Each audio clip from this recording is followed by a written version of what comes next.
Hello, everyone. Welcome to PPC Town Hall. This is going to be episode number 5. And like I said in the email invite, we're going to try to make this the best one yet. So we have a great new set of panelists. We've been rotating panelists for most of these sessions. Eventually, some of them will come back. But always great to hear some fresh perspectives as we continue to be in the coronavirus crisis. So today we have a few people joining us. So we have Andrew McGarry joining us from the UK. And everyone will get to do a quick introduction of themselves in just a minute. But so Andrew has been doing PPC since 2003. So he's a 17-year veteran and primarily active in the fashion industry. And then we have Ginny Marvin. So she's probably no stranger to any of us here today. Anyone who loves learning about PPC and wants to know what's actually happening, probably read Search Engine Land. And Ginny is the editor-in-chief of that. So you've probably read her stuff. And before she was editor-in-chief, she was focused mostly, I think, on the search engine marketing side of things. So definitely knows this side of the industry really well. I can't wait to hear her perspective on things. And then we have another regular from the SMX conferences from HeroCon, Joe Martinez, and he is primarily focused on, well, he actually does everything, he says, but he really likes YouTube display and remarketing. So we'll get to hear some of that from him, and he works for Clix Marketing. So as far as the format for these town halls, so thank you for many of the people who are coming back for a second time, a third time. Anyone who's new, I just wanted to set some expectations. So the town hall is really here to share knowledge. We're all looking for the right answer, but the unfortunate reality is we've never been here before. So we all have opinions. We don't have answers, but at least with having lots of opinions and hearing what other people are seeing, maybe we can come to some sort of insight into what we can do for our own businesses. And so unlike most webinars, which are really sales pitches, like the whole point here is let's have some fun, let's share knowledge, let's not do sales pitches, and let's make this interesting enough that everyone here wants to come back for the next one next week. And by the way, next week we're going to have Christy Olsen from Microsoft. They've done some great research. We're also going to have Jim Banks from the UK. He's probably one of the oldest or longest time PPCers in the industry that I know. So we'll have a great panel again next week. But with that, I'm going to turn off my sharing here, and then we will let people introduce themselves. So Andrew, why don't you tell us a bit more about yourself? Sure, will do. Hi everyone, my name's Andrew. I'm the owner of the McGarry agency. We're a UK-based digital marketing consultancy. We specialize in lifestyle and global fashion brands. So, as I mentioned to the panel just before we joined, one of the things that I'm always very conscious of as someone who has spent a lot of time in retail and, particularly just online shopping is there's so many other perspectives out there. So for example, you've got nonprofits. I'm going to just look at my notes here for a second, but you've got medical, you've got publishing, service industries. There's just so many out there. For me, it's fascinating to be able to hear, other people's opinions, like what Joe's got to say. For example, we all read Search Engine Land, what Ginny's, publishing regularly. So I think that, when it comes to silver bullets or how can I help, I think we all have to kind of understand we are all in our own bubbles to a degree. And I think sometimes you can learn a lot, if not more, from what other people have. So. Yeah, I love that point. That's exactly why we're here today. Joe, how about yourself? Hi, I'm Joe Martinez, Director of Client Strategy at Clix Marketing. Kind of what Frederick said, just to kind of expand upon that a little bit, I've always been a fan of the awareness part and using PPC or paid media to help your brand grow and just build the awareness in front of the right target audience. So I think whether people have been effective negatively or positively with what's going on in the world, I have seen a shift of how people have actually changed their marketing strategies because of what's going on. And they're finding that some of these awareness tactics and other channels that you can use are actually extremely valuable. And we can do a lot more with paid media than just what we can do with Google and Facebook. Yeah, we'd love to hear more about that. And then Ginny, welcome as well. Tell us about yourself a bit. Thanks. Yes, so I mentioned I'm editor-in-chief at Search Engine Land, and as well as Martech Today and Marketing Land. And so on those properties, I get to focus on sort of the broader realm of digital marketing, which is really helpful as we're talking about sort of the being able to see other perspectives and keep learning. And the great part of being in this role is I get to talk to people all day and hear what they're doing and experiencing and seeing across a kind of wide spectrum of disciplines. Before I was mostly writing about paid media, I guess I got into search in 2005, and before that was doing marketing primarily in magazine ad sales, and then started in SEO actually, and then moved into paid search and client strategy sort of umbrella, but focusing primarily on paid media, and started out in mostly lead gen, and then sort of ended up mostly e-com and manufacturing, brand manufacturing. So. And Ginny, am I on your show or are you on mine? I am on your show. Okay, wait, so I'm not on your show. You will be on my show as well, right? Yes. We've been doing, so we have the SMX conferences, which as we're all going through the same in-person struggles. So we have been doing live with Search Engine Land for the past 4 or 5 weeks. And so, yes, hope to have you all on that show. So. Very good. Well, I'm struggling here. Like once you go into presentation mode with your slides, like there's almost no way to get back to showing my screen. So I'm going to try to figure out how to do that. But Ginny, why don't you start us off with the first topic we wanted to talk about? And that's actually something we might all know about, but the Google SMB credits. Long promised, but are we starting to see these? And what are you guys seeing? So we are going to start seeing them in May. Late May will be sort of the first phase. And so my understanding from talking to Google is that it'll be first phase in late May, and then they'll sort of just keep rolling out these credits that are designed to help SMBs. And what exactly constitutes an SMB, I know is a little bit amorphous. Nebulous, I guess. But the idea is really for the smaller accounts to be able to sustain ad spend in the future. So looking into like Q3, Q4, and so depending on when you get your credit, you'll be able to start using it, but it is meant for future spend, not to, sort of pay yourself back for spend you may have run last month. Right, and is the amount in line with how much you had historically spent, or is it just like kind of the government program, everyone gets the same? No, yeah, it's a great point. So the spend will vary and be based on your historical spend, and to be eligible, you need to have been advertising for the 10 out of 12 months in have had active campaigns in 10 out of the 12 months of 2019, and then also have been advertising in either January or February of 2020. So again, the idea really is to help support committed current advertisers. Customers, yeah. And actually, I think we have someone from Google on the call, Emmy Rayner, who joined us a couple of weeks ago. So Emmy, if you can hear us and if your mic is on, can you tell us a bit about the that program as well? All right, just like on any good radio show, we're having some audio difficulties there. So Emmy, if you do want to chime in, your mic is unmuted, and feel free to hop in at any time. Okay, cool. So yeah, I mean, there's these Google SMB credits, and I just hope it's not too little, too late, because the situation is pretty dire for a lot of companies. And actually, it was kind of curious. Like, so most of us are in the United States here, but Andrew, from your perspective, what are things looking like? Is stuff shut down? How's the government helping? What have you seen?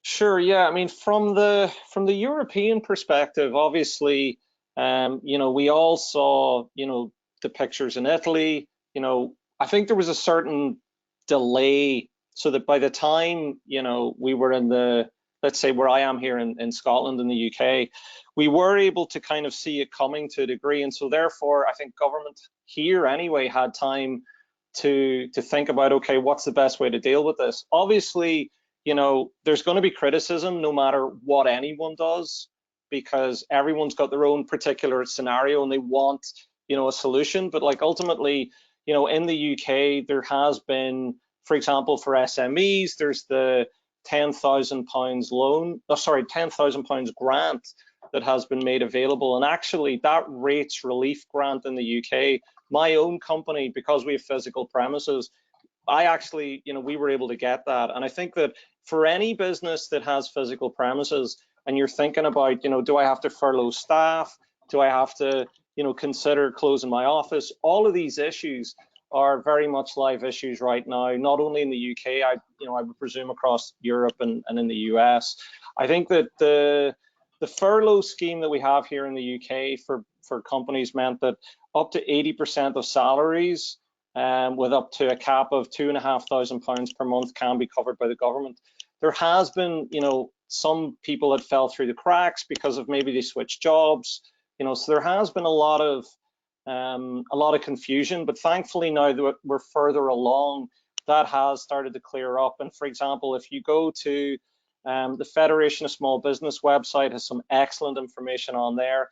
And obviously, in terms of financial support for businesses during this period, you know, the government websites have been, in the UK at least, advertising really well. I mean, I see the ads regularly, whether it's on Twitter or Facebook or LinkedIn, but the advertising is there. And people, I think, you know, business owners in particular will have seen that and been able to use that. And the EU also have announced, you know, quite a large package as well. I think if you're a local business owner, you just want to get in touch with, you know, whatever your local commerce, you know, society or organization is, and find out from them, you know, what grants or loans are available in your area. So I think that's probably the best thing to do. So Emmy, do speak up whenever you have a chance. I know there was a question that came in on the support and whether advertisers need to apply for this, or just like with the government programs, or if in this case it's automatic. Ginny, let us know it was automatic, but would love to hear from Google as well. Mm-hmm. You know, so Gary, based on what you were saying, obviously there's a lot of uncertainty. It may be too little too late for some people falling through the cracks. So kind of wanted to hear from everyone what you're seeing in the industries that you're currently working with. And as you do that, I'm loading up the COVID-19 vertical tracker, which is a Tenuity product, and it shows us month over month changes, as well as week over week changes in different industries. Joe, have you seen anything interesting across certain verticals that you work with in terms of shifting and spend? A little bit. I've kind of been on the flip side. I know a few of our clients, I mean, we had clients that were in travel. So, I mean, that is completely shut down, you know, employees furloughed on that aspect. We also had a few clients who they have products that help the restaurant industry. So from their end, they're looking at completely redirecting their strategy and how they can use their products. So from that aspect, they've been on pause. So you're not even talking about the restaurants directly, but you're talking about like software and support for restaurants. Correct. Yeah. So they've seen, now they realize like, okay, how can we take our current product, and this has gone back up to the product level. So not necessarily advertising perspective of looking at, for them to survive, they need to look at how they can change their product up. But then kind of on the flip side, and I think I've been fortunate enough to handle this too, I have 3 clients right now who are really benefiting from the current situation, not like taking advantage in any way. They just have products that are in really high demand now. One is definitely a hands-free type product from the tech side, which is extremely important with no contact. And then I also have another client who's got a product within the healthcare industry that keeps people hydrated. So I mean, people are really looking for this product right now, and it's getting to the point of, yes, they're spending more, they're adapting their message to a little bit in this time, but at the same point for some of them, they're actually been toning down spend a little bit because they're getting so much traffic that they either can't keep up with the inventory, or they're getting the influx of traffic of anyone who's looking for anything related to it, that they're getting a lot more unqualified traffic as well. So it's kind of a good problem to have, but we still have to kind of wade through those waters a little bit. Yeah, I mean, I think that points to the kind of feast or famine, what we're seeing across, commerce and service. It's there, and there are challenges with both scenarios, right? Because you're either dealing with how do I drum up interest when demand has just sunk through the floor, or how do I deal with this incredible surge in demand where either my supply chain's not ready for it, or I don't have the sales reps to be able to take all the calls, or whatever it is, that there are new challenges that I don't think in any way that there's a business that has not been touched by this. In some way, yeah, absolutely. Yeah. One of our clients who had, I'm sorry, Andrew, one of our clients who had the fulfillment issues, they do all their fulfillment, even from their website, through Amazon. And once they announced it's still a product that people want, but once they announced it's a non-essential item, they completely ran out on Amazon for weeks. Yeah. And then they had to wait weeks for that pallet or shipment to get back in there. So like they were in demand, but we still had to shut down ad spend a ton because they had nothing to sell. So it's kind of affected us. Well, what do you do in those cases, right? Are you still building your upper funnel and at least capturing that audience, or you just shut it up? Yeah. I talked to one Amazon seller who she had been concerned that her products are made in the States, but she'd been concerned that her warehouse or the manufacturing plant would get shut down because of safety reasons. So she, ahead of this, ordered thousands and thousands of dollars. She's a small business, but ordered $1,000 in new inventory, and then Amazon shut off the non-essential shipments. So then she's stuck with thousands of dollars. But this is really an interesting story of like how we're seeing businesses just change and pivot so quickly. And so she's like, I've been making this network, and I found a friend who they ship their own products. I can't even remember what they make. They're like a car part manufacturer in Tennessee. She's like, so I'm shipping my inventory down there. They're going to fulfill my orders because they do direct shipping through Amazon. And so it's just those kinds of stories that are remarkable and inspiring. And then like the question too is, how much can we actually change the long-term consumer behavior, right? And like, not that I'm everyone here, but as a personal example, I mean, you used to go on Amazon to buy stuff, but now that they, for the most part, don't really deliver the 2-day guarantee, like I'm all over Target. Target actually still delivers in 2 days. And you know what? They have a ton of stuff that I usually buy from Amazon. And so, well, I mean, in the UK, if I go on Amazon, everything's out of stock.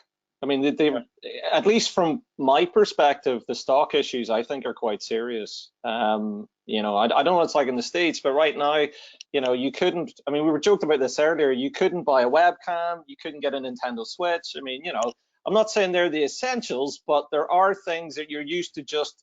It's kind of you get to kind of have a shock when you go on Amazon and it's like not available, and then you go to the next product and it's not available. So other marketplaces definitely have, I think, huge opportunity to capitalize.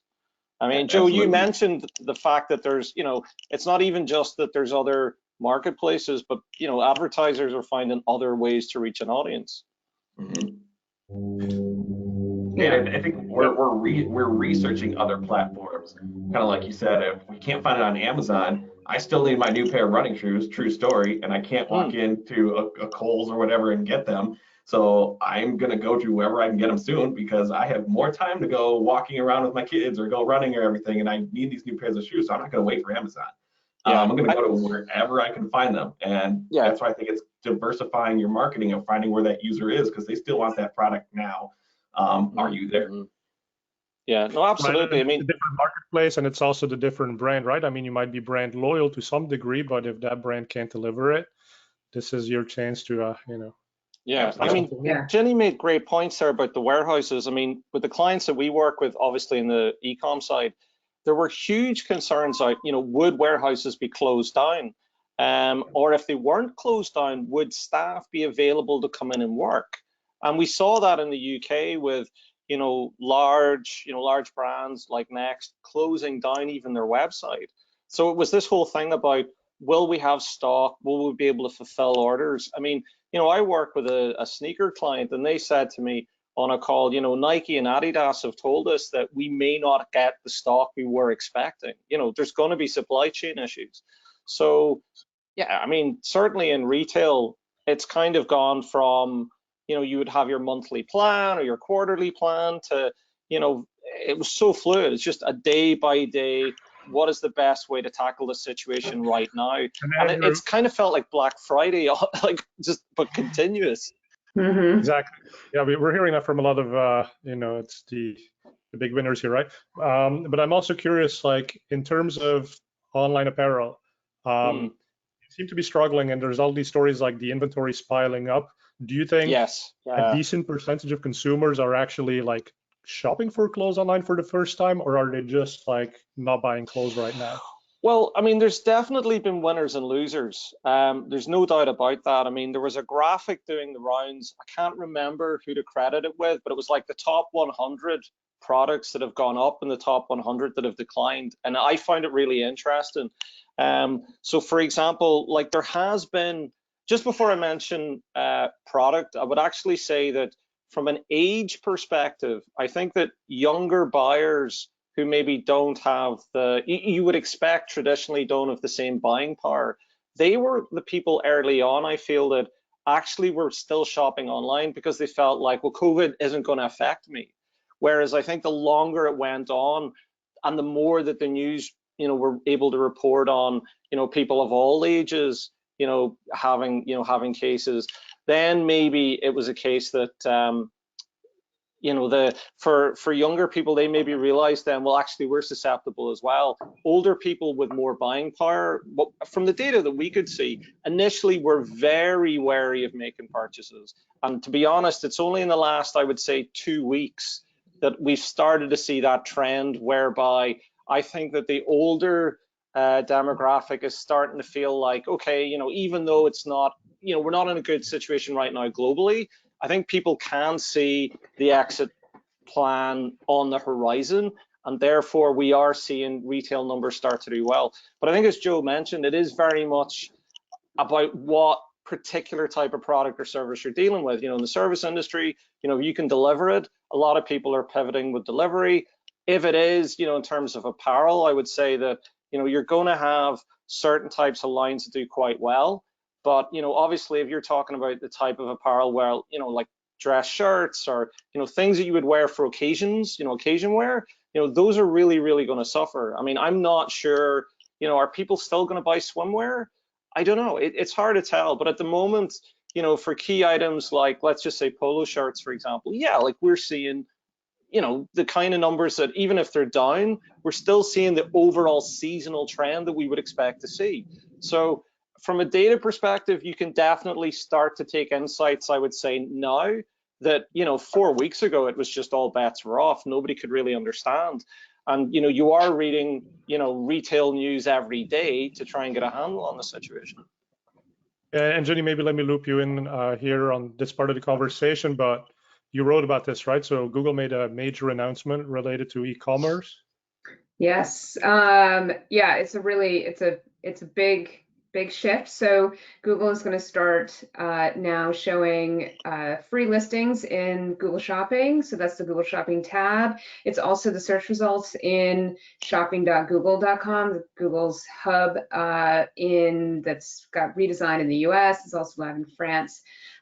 So it's a really big change going from all paid for the last 8 years to predominantly free with paid ads at the top and bottom, just like a regular search engine results page. I should note that the carousels of ads on the main results page will still be there. That's all paid, not changing. But it's a really big shift, but it's also part of an evolution that's you can kind of see happening over the past year or so. Google first opened up the Google Merchant Center to anyone to upload their feeds. You don't need to be an advertiser, and then you could opt into services across Google, which is also you'll need to do for now be included in Google Shopping. But we're also seeing things like the popular products section in the search results page. That's all powered through either product schema on retailer sites or through their the product feeds that are uploaded to Merchant Center. So it's really interesting. I will say the other thing that they launched yesterday or announced yesterday that was part of this is they've got a new integration with PayPal, so that if you're using PayPal, you'll be able to just connect that account to your Merchant Center account to kind of just speed up that data flow process and merchant verification. Right. And that's a big question, right? So like obviously this is a big boon for brick and mortar stores that maybe have not done e-commerce yet. Now all they need to do is speed up. Yeah. Have you guys like helped anyone with that? How easy is that process right now? To get the feed in? Sorry. Yeah, I mean, like maybe Andrew, but if you don't have a feed and you're one of the high street shops and you want to I think that, it depends where you are. I mean, I think if you're, obviously if you're a big brand, you're probably, you've got an in-house team, you've got a big agency, you don't have it's not an issue. I think that for small businesses, particularly those who haven't, focused online before, that's something they really have to look at for the first time. And that would be my concern. I think that, with the resource that Google has at its disposal, I would strongly, encourage them to really focus on the education piece, because I think that there's going to be a natural fear there of how much is this going to cost? What's the catch? How much technical knowledge do I need to have? I mean, for most emergent brands, they're probably looking at Shopify, or maybe it's a WooCommerce setup, but they're certainly looking for something that's, as easy to understand as possible. Like, is it a one-click thing? So, ideally, if Google can help with the education piece, whether it's the credits, whether it's, getting, free clicks from a product feed, I really do feel that, we need to take this opportunity as digital marketers to help, small business and be there for them. And I would really hope that Google are able to kind of follow through on that education piece and say, look, this is not as scary or as difficult as it sounds, and that actually, we can help drive traffic to whatever new website or whatever new marketplace, project you've got up and running to get you through this difficult time. There's still so many companies that we run into that never heard of schema. They don't know about a product feed at all. So they're not even going to be able to utilize this at all unless they work with someone who knows how to deal with that stuff. So I mean, but I think they're also probably a business who doesn't do marketing normally. They're probably not going to hear this announcement anyway. So they're going to need old school. Flyers still work. I mean, there's going to be businesses out there that are used to the old school techniques, and a lot of those are highly effective. But obviously, when they're switching to online, all of a sudden it's like, well, I think the natural instinct is, well, what's the catch? And I think it's really important that Google can kind of say, well, look, here's a YouTube video, or here's something that's going to explain why it's not that difficult and not as scary as, maybe as it might be for some folks.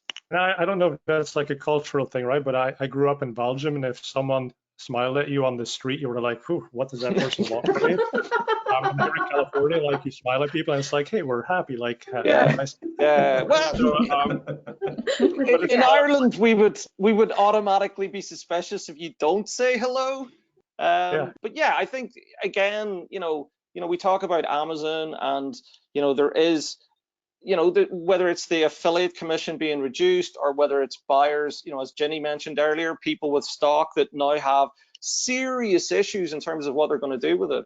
I think that, if Google is able to help, relieve some of that burden, the opportunity might be there, but we've got Sorry, you brought up Amazon here, right? And is this a Google play? Like, is that the play? They want to take away some traffic from Amazon. And then you talked about the affiliate commissions from Amazon going down. Like, how is that whole ecosystem changing there? Well, I mean, look, first of all, I'm not an Amazon guru by any stretch of the imagination.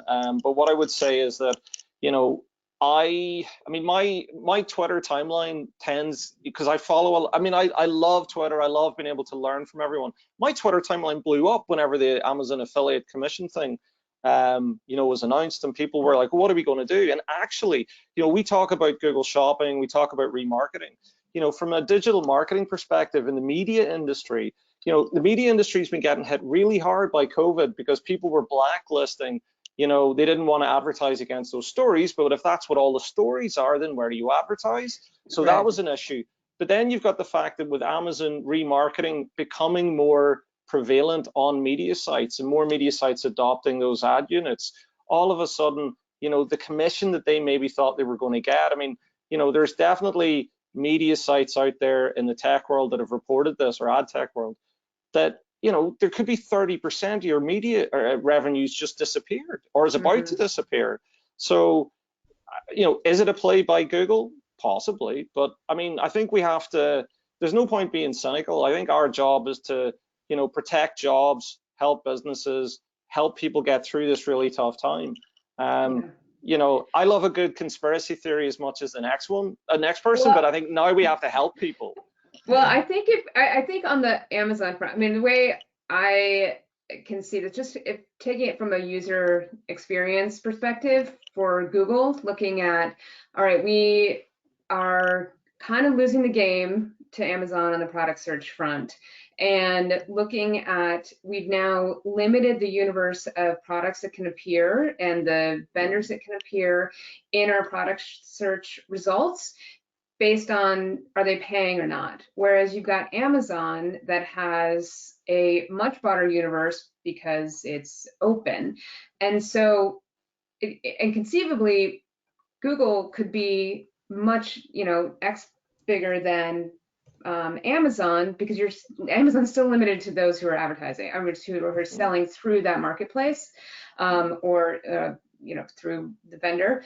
And so Google has an opportunity to say, look, we have more products to discover from more retailers, and we also facilitate buy on Google. It could be a way for them to sort of keep building that program up, even though, there's no mention of Google shopping actions with this news, and there's no like direct implication for it. But I think from a user experience standpoint, if they can, make that a better experience, more product searches means more interest by retailers, which means more competition and interest in advertising, and potentially more interest in Google shopping actions, which then sort of builds up their whole. More people on Google. It's getting a merchant feed up, right? If you don't have a merchant feed, you can't do anything. So maybe this is the incentive, and now you can start advertising, and then you can actually. Although I do think the schema piece, I mean, yes, the Google Shopping piece is a product feed primarily focused, but the schema piece, you've got the Shopify and WooCommerce and BigCommerce that are making it much easier for stores to just be product schema ready, whether that's through their own, the apps and plugins and all that kind of stuff. And so a lot of this stuff is happening behind the scenes without sites even really knowing that it's been happening, in terms of where this product data is being surfaced. I mean, there's also just a whole data big benefit for Google, right? To have all of this retail and product data being able to get sucked in from a massive universe. So, I think that's also a big piece of this as well. And not also, Google never talks about it, and I don't know why, but Manufacturer Center is, the hub for brands and manufacturers to have like their ownership over their own data. And that's a whole other piece where that underlying data then can fill in for third-party sellers and others who are selling those brand products. So yeah, the microdata piece is really interesting to me, that You know, if I take off my PPC hat for 1 second and put on my SEO hat, you know, I do start thinking about things like, well, hang on, what, you know, if we're going to say you don't need a product feed, you can just rely on micro data, then, you know, there's going to be certain websites that if your international SEO isn't done correctly and you're behind an aggressive, you know, let's say Cloudflare setup. I mean, I've got clients who their PPC ads are affected by CAPTCHA, you know, by a Cloudflare setup. And if PPC's, you know, affected by it, and you're saying, well, you know, if the micro data is going to pick it up, then you're going to have to make damn sure that your Cloudflare setup, it doesn't interfere with it, or your international SEO is up to scratch. And quite often it's not, because, you know, it wouldn't surprise me if this takes a while, because you're going to get a lot of data that just isn't accurate and the crawler won't know what it's looking at. Again, this is an international issue. Maybe if you're, you know, if you're a retailer and it's in a particular state or a particular region, it's maybe a non-issue. Well, no, I do think the data quality piece is really interesting, though, because you know, that was one of the massive problems with Google product search before it was paid, is quality was awful. Yeah. And you'd have, you know, people advertising or, you know, saying that their product was $3. You click through, it's 30. It doesn't match. Or it's not in stock, or it's a totally different site, or, you know, and I think that's where they're feeling much more secure in their ability to verify either, you know, the site, landing page, and I don't know, I guess that piece seems to be, I mean, it doesn't get to the access piece that you're talking about, Andrew, for sure, like just the basic crawler there's definitely access, but there's definitely issues at the moment with you know, stock and inventory levels, because, you know, I see people, you know, quite a lot online saying that, you know, at this point in time, it's not uncommon for them to click on a Google shopping ad and they get there and the product's not available,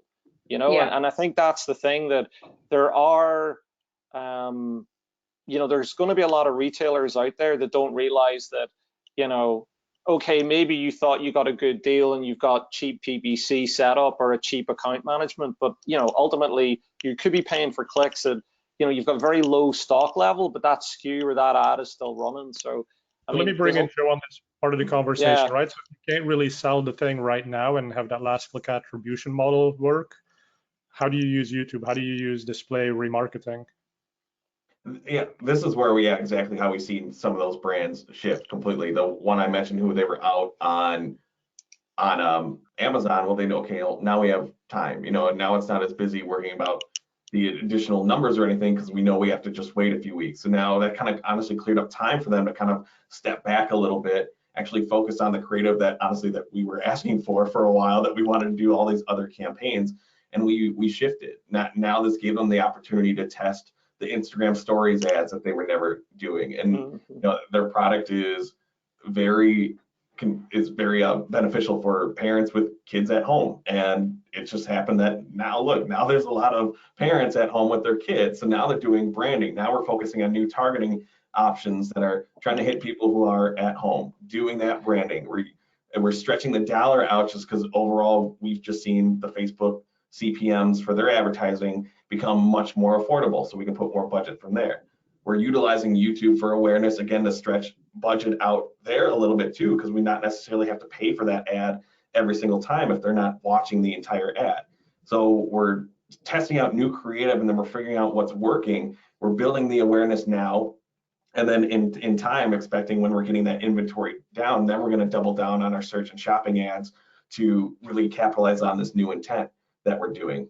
So it's given us the opportunity to focus on the top of the funnel, and we're seeing search trends for these products go up for our clients, that they're in demand. So it's a combination of people are needing these products, but we're also seeing brand trend traffic grow up, because we're using our additional budget that we're not using in search right now in building awareness for what we have to offer. And we're changing the messaging too. It's not just, hey, here's this product, come buy now. It's, we're a solution for you in this time. You know, you have a kid stuck at home, we don't even mention shop now or anything. It's, we're your partner in this. We're gonna get through this together, that type of messaging.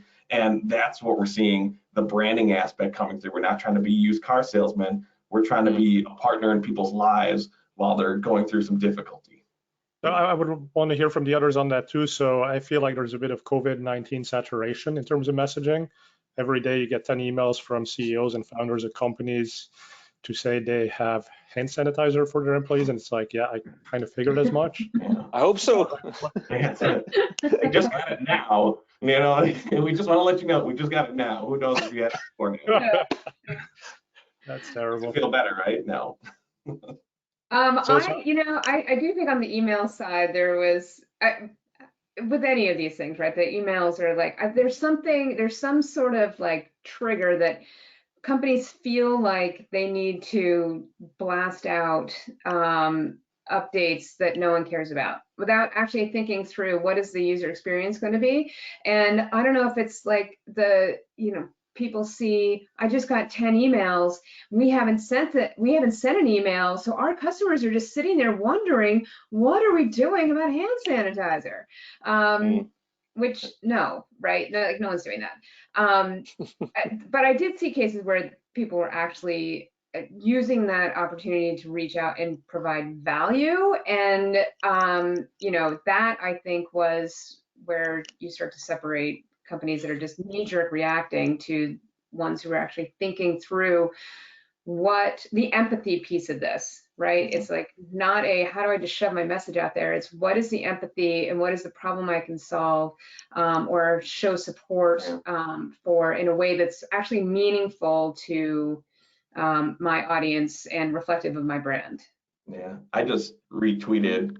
I'm a big Star Wars fan, so I follow a few of the marketing people at Star Wars, and one of the guys there just tweeted this morning. I retweeted out there. You can find it. I'm going to read straight off of it. He had a tweet that says, "Too many companies are creating melancholy ads, tapping into our shared sense of sadness. Not enough companies are creating determined ads, tapping into our shared sense of resolve.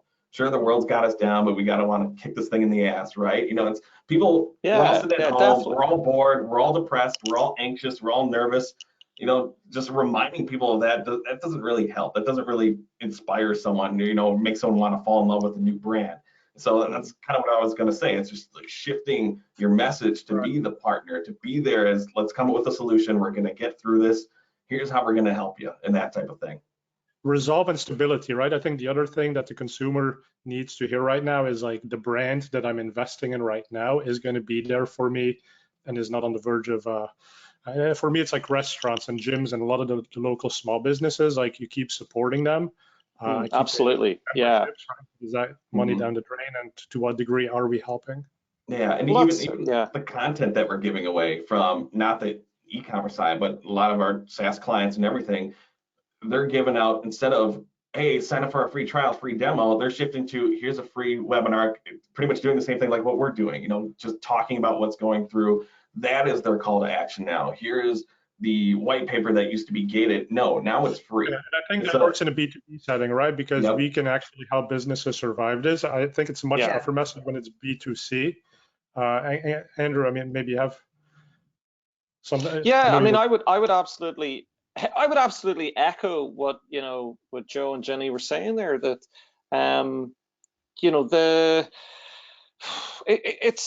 look, nobody saw this coming, and so there is. I guess, look, I'm a huge fan of Mark Ritson, and I think that digital marketers in particular can be very guilty of being tactic driven, not being able to see the big picture, not being able to actually think strategically. If I was going to hold my hand up and say, what were my weaknesses, over the years, it was probably thinking I was doing strategy when I wasn't. I was actually just executing tactics.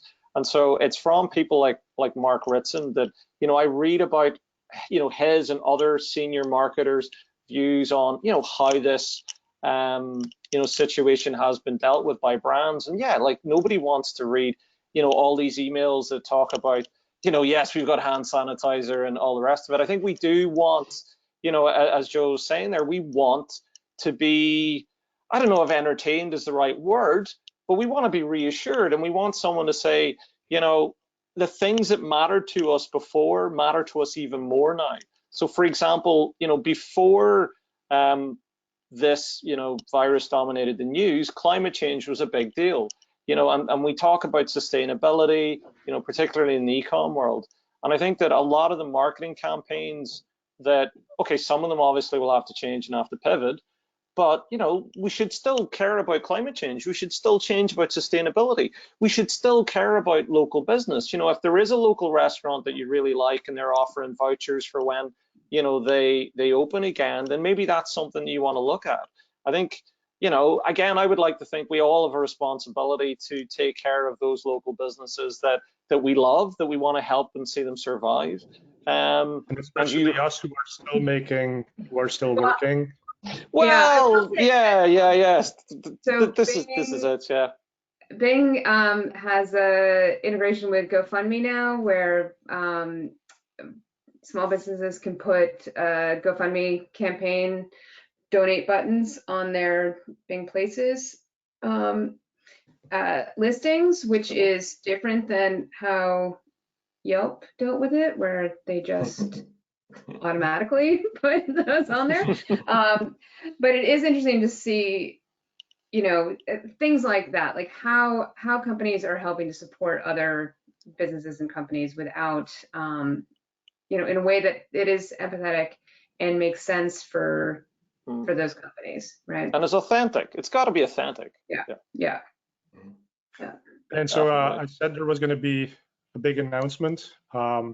I don't know how big it is, but in the vein of learning and sharing, and just the fact that we can't really meet in person and we don't know when that's going to be possible again, the Paid Search Association, which most of us are members of, just is about to announce a 3-day conference, virtual conference. It's completely free. It is powered by Zoom, so there are limited seats available. So that's why it's pretty cool that we're announcing it here. But this is the URL. So if you want to get content, and I know, I think Ginny, you're going to be a speaker at that conference. So that's going to be happening here in about 3 weeks or so. Cool. So go and sign up for that and hear from the experts and take a look at the agenda. So I'll be talking about automation in the new normal. Right, I've talked a lot about automation over the past couple of years. Obviously, it's a big theme. We're kind of asking questions like, does automated bidding work in these types of situations? How do we shift? How do we quickly update our messaging if some of that's been automated? Ginny, what's going to be your topic? I have told Gianpaolo to tell me what to do, so I'm probably going to be whatever is most relevant at the time, right? Yes. I will. I'll likely be moderating a couple of panels, and I think on day 2 I'll be doing that. So I'm looking forward to some really great content, good conversations, and this it's nice to see the community coming together like this. Yeah, and one thing we try to do with this conference is give a little bit of credit to the organizations that have been doing in-person events for a long time and who can't do them right now. So obviously SMX comes to mind, HeroConf, PubCon, Gianpaolo's event in Italy, AdWorld Experience. So a lot of great teams that have been putting on these events where we get to network, where we get to learn from each other. We can't do it right now, so we wanted to bring together a mix of speakers from those conferences in the spirit of sharing, and then hopefully, in the not too distant future, we can all do it in person again. Absolutely. Anyway, so the announcement. Emmy from Google, I don't know if your audio is still working. If you wanted to chime in, there have been a couple of Google points. Yeah, can you hear me? Yes. We can. Yep. Oh, perfect. I was on. Okay. All right. So yeah, what we wanted to hear about was the Google Shopping. One question that actually came up is, when might this become available globally? I don't know if you had any additional points on the free SMB credits coming out, or any other resources from Google that people can take a look at. Yeah, so for shopping global expansion, we're still working on it. The date is still TBD. I don't have the date announced yet. In terms of SMB credit, I think Ginny made all the points that needs to be covered. The only point I would highlight is small businesses like franchises will not be covered. So just one point that we need to be careful, that wasn't covered. I think I shared the help center, so that's the best place to go. It was just recently updated on the 20th, so it has the latest information there. and it will appear. So your credit will appear and you'll be communicated, and then your credit will appear on the Google UI. So that's how you will be redeeming your credit. Great. And then the Google Shopping, one question was, so how have those listings been up to date? So I believe they've all been paid so far. Could you say that again? Yeah, so on Google Shopping, one audience question was, Yeah. so now these listings, or some of these listings will become free. What was the model that Google was using before this change? That's a good question. I don't have the answer yet, but I am happy to get back to you on that. All right, so I believe those were paid ads, right? So it's just going to be a mix now of paid and free, Yeah. but we can follow up on that. Yeah. Great. So yeah, Emmy, thanks for hopping on the call. Sure. Stay right there in case other Google questions come up, but we're pretty close to the end here. So we've talked about, I think, most of the topics we had wanted to discuss. I'll give each of the panelists time to make a final point or something interesting they think we haven't covered yet. Ginny, why don't we start with you? I'm sorry, I was looking at the questions. I missed your question. Any Bad final guess. points? That happens, right? Final points. I guess, I just wish everyone luck during this time, and I know it's challenging, and no matter if you're seeing great things or really difficult things. So, hoping to continue being a resource, and love hearing from people, ideas, thoughts, and ways that you're making through that. So you can reach out to me on Twitter at Ginny Marvin, or shoot me an email at gmarvin@thirddoormedia.com. Awesome. And about your show, how do people find out about the next episode? So Live with Search Engine Land, the next one actually will be on this Friday at 2 p.m. Eastern, and you can find out about it on Search Engine Land in probably today, I believe. And that is going to be hosted by my colleague George Nguyen, who is going to be hosting a panel talking about primarily content marketing, and during this time, and sort of things you can be doing in the future. So we're kind of mixing up the topics week by week, and so stay tuned. You can find that on Search Engine Land. So. Great. And any thoughts on the SMXs as far as announcements when the go or no-go decision? So we don't have an announcement right now on SMX Advanced. So part of this, the challenge with being working with events is that you've got all these contractual obligations with hotels and conference centers, and fortunately we have a fantastic team who is dealing with all that. But so stay tuned for announcements on what we'll be doing in the meantime to help support the community. So thanks for sharing that. Joe, how about you? Yeah, just depending on if you lost budget, I just consider, and you still want to run ads and all, look at just different channels than the ones that you're used to. I talked to a contact in town who has a few bars and restaurants panicking about traffic. I was like, well, then shift some of your Facebook advertising to maybe look at Waze Local. If people are still driving around, you could still advertise on Waze and talk about your carryout ideas, and just look at alternatives where you can make the budget stretch a lot more. Other channels that we've seen cheaper is Quora, another one, especially if you're in the flip side and you're seeing Facebook has gotten more expensive or Google's gotten more expensive because you can capitalize on the situation.